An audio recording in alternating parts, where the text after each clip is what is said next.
Во 4 очи без објавување јавен оглас и нетранспарентно, лани се склучени договори за јавни набавки во вредност од 11 милиони евра, што е за близу 15% повеќе од истиот период од претходната година. Ова го покажа извештајот од мониторингот на јавните набавки за периодот јануари-јуни 2020 објавен од Центарот за граѓански комуникации. Истражувањето покажува дека секој четврти тендер е поништен, а на секој трет е доставена една или ниту една понуда. Загрижувачки и манипулативна е состојбата со необјавувањето на проценетата вредност на набавките, а се уште е висок процентот на поништени јавни набавки. Дел од овие договори, вкупно 198, се склучени поради избивањето на кризата со коронавирусот, која ја наметна и потребата од итни набавки на стоки, услуги и работи за заштита и спречување на ширењето на заразата од овој вирус. При тоа вредноста на договорите за набавка на средства за заштита и лекување од коронавирусот вкупно изнесува околу 2,4 милиони евра. Ова значи дека во првите 6 месеци од 2020 година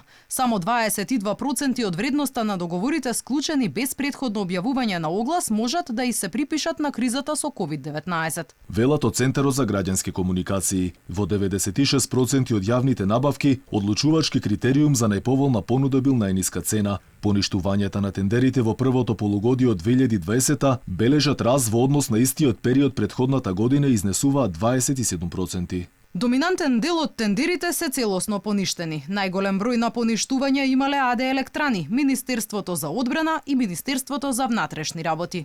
Додаваат од Центарот. Конкуренцијата во јавните набавки во првото полугодие од 2020 упатува на минимално подобрување во однос на истиот период од 2019, но влошување во однос на 2019. Електронската аукција е користена во дури 92% од тендерите, со што и натаму се овозможува да бидат широко распространети манипулациите во јавните набавки.